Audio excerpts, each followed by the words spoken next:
Cada vez que apagas un bombillo, desconectas un aparato o cocinas de forma eficiente, celebras tu poder de cambio. Hazlo divertido, convierte el ahorro de energía en un pequeño reto familiar. ¿Quién dijo que ahorrar no podía ser entretenido? Señores, hay que echarle coco a esto, porque a veces uno dice, bueno, ¿qué suma? Suma muchísimo. Si cada quien asume con actitud responsable el consumo eficiente de la energía, el beneficio es enorme.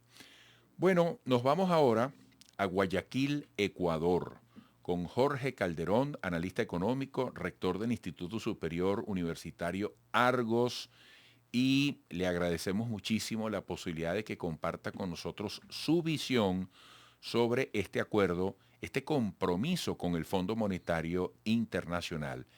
Ecuador tendrá acceso a 600 millones de dólares tras la aprobación técnica del FMI. Jorge, gracias por estar allí. Saludos y bienvenido desde Caracas para América Latina. Un gusto saludarlos, estimado Eduardo, Saúl, nuevamente con ustedes. En efecto, tú ya lo mencionabas con esta parte introductoria. El Ecuador accede a un tercer desembolso de 600 millones de dólares por parte del Fondo Monetario, parte de un compromiso que inicialmente era de 4.000 millones de dólares bajo la figura de SAP, Sistema Ampliado del Fondo, y que se incrementó en 1.000 millones de dólares unos meses atrás, y lo que conlleva hasta el momento cerca de 2.100 millones de dólares entregados al país. Ahora, profe, ¿cómo se asume este tipo de acuerdos por el contexto que está viviendo Ecuador en estos momentos? Protestas, paro, se habla incluso de una próxima constituyente. Al momento de entender un poquito desde aquí de Venezuela lo que se está viviendo allá. Bueno, tú ya lo decías, Saúl, hay un contexto político algo complejo. Ha Ujú. habido manifestaciones ya hace 3 semanas. Ya hoy entramos a un día 22 de protestas, de un paro y convocado por la CONAIE, que es una agrupación indígena, y que no ha tenido la fuerza suficiente como protestas anteriores, el 19 y el 22 especialmente. Han sido muy focalizadas en unas dos o tres provincias. Y obviamente un desembolso de estas características lo que genera o el mensaje que da es un sentido de confianza, porque evalúa varios aspectos. Primero, sin duda, la parte económica, que es fundamental. Todo país que recibe créditos por parte del Fondo Monetario está sujeto a constantes revisiones técnicas en función del convenio o el pacto que se establece. Hay una periodicidad para las mismas, y en esta revisión que se realizó, la segunda del año, conlleva justamente la aprobación técnica. Falta todavía la aprobación del directorio, pero eso ya es una mera formalidad, lo que da, como decía Saúl, ese mensaje positivo Mm. de confianza. Hay una segunda parte, que es la situación política, y obviamente se espera, y es lo que todos los ecuatorianos sin duda añoramos, ya superar la inestabilidad que hemos tenido en los años anteriores y contar por fin con un gobierno de 4 años. Y ven en ese sentido el Fondo Monetario unas premisas de cumplimientos fiscales, cumplimiento de metas económicas. La economía ecuatoriana se está moviendo de manera importante, mucho más de la que sin duda el 23 y el 24 pudieron hacerlo, y son esas señales que de alguna manera el Fondo Monetario, a través de indicadores que ha verificado, señalan que la economía ecuatoriana va por buen camino hasta el momento. Qué interesante, Jorge. Además, qué bien lo explicas, porque es un gesto de confianza cuando tú hablas de un tercer desembolso y cuesta imaginar 600 millones de dólares en este caso.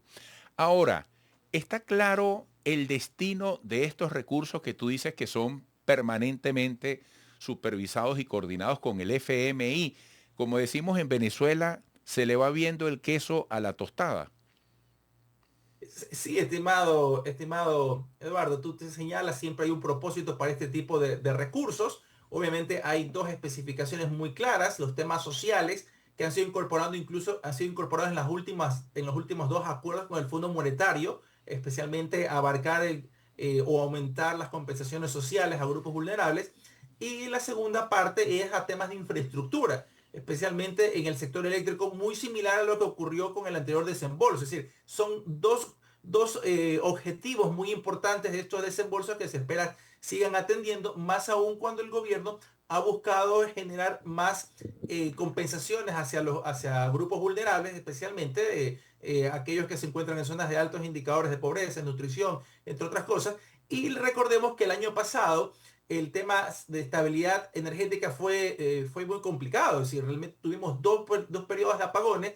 El segundo fue justamente por esta época, y el hecho que parte de los recursos sea para atender la infraestructura, especialmente de servicio eléctrico, ayuda muchísimo a poder generar esa estabilidad económica que se necesita, puesto que la economía sufrió mucho el año pasado derivado de estos cortes de luz.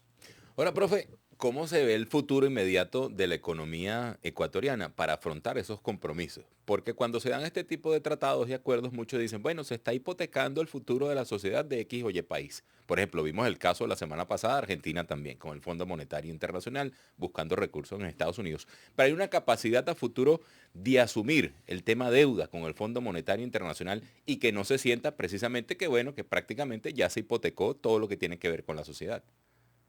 Es correcta y válida la preocupación, Saúl, que surge en estos sentidos cuando cualquier país, el Ecuador, que tiene un alto nivel de endeudamiento, Ujú. llega a nuevos acuerdos crediticios.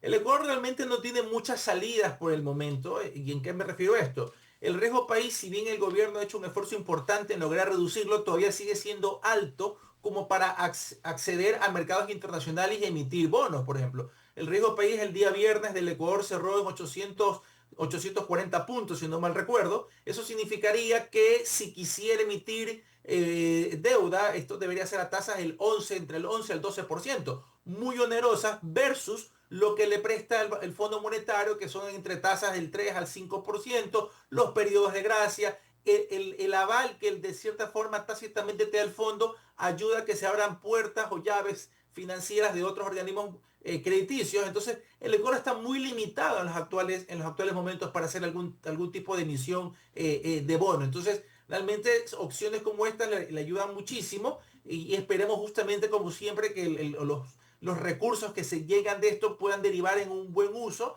específicamente a los aspectos que he señalado, temas sociales y temas de infraestructura, especialmente eléctrica, y que de alguna manera también el gobierno apunte hacia mecanismos en los cuales pueda reducir los otros tramos de deuda. Tal vez sentarse a renegociaciones, ver conversaciones para nuevos cambios de plazo, y esto de cierta manera alivie, puesto que el Ecuador se enfrenta para el 26 y especialmente el 27 a importantes pagos de deuda de compromisos de gobiernos anteriores que por el asunto de la pandemia del 2020 se difirieron y tienen una coincidencia entre el 26 y 27 en pagos al capital, lo que hacen sin duda muy importante los desembolsos de deuda que vaya a ser los próximos 2 años.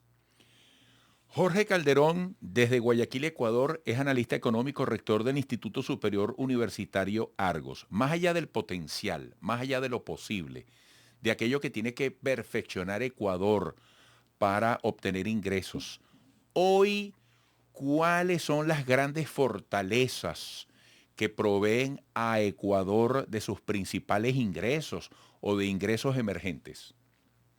Bueno, hemos tenido una importante recaudación tributaria derivado de un consumo un consumo de los hogares que se ha acelerado de forma importante. Es uno de los rubros que más ha crecido entre todos los agentes económicos, llámese el gasto público como tal, es decir, el que ejerce el gobierno, la inversión de las empresas, los hogares. Es decir, los dos puntales son el consumo de los hogares y las ventas externas. Tenemos un incremento de las exportaciones a nivel récord en muchos sectores, excluyendo el petróleo. Es decir, especialmente las exportaciones no petroleras están alcanzando récords históricos con crecimientos interanuales aproximadamente del 24 al 26%, un precio del cacao que está disparado, y que no solo es en función de un precio más alto, sino que también ventajosamente estamos aumentando la producción.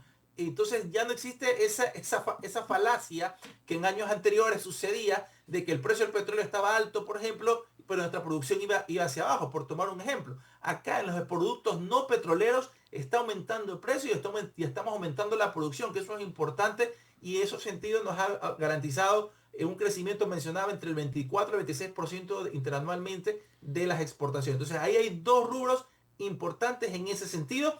Esperemos un tercer puntal pueda ser la industria minera, que de alguna manera genere réditos importantes en ese sentido, en función de que se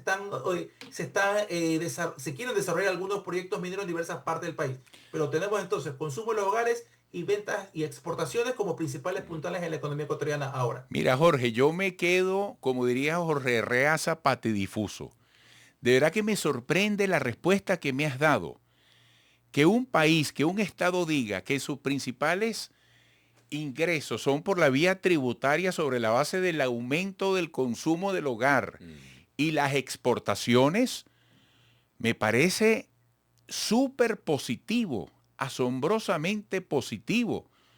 Y entiende también uno en gran medida por qué el FMI demuestra la confianza a través de estos desembolsos como lo viene haciendo. De verdad que, pero me quedo loco. O sea, que un país diga que su gran fortaleza económica se deriva del pago de tributos por el aumento del consumo de hogares y la exportación incluso de productos no petroleros. Y citas el tema del cacao.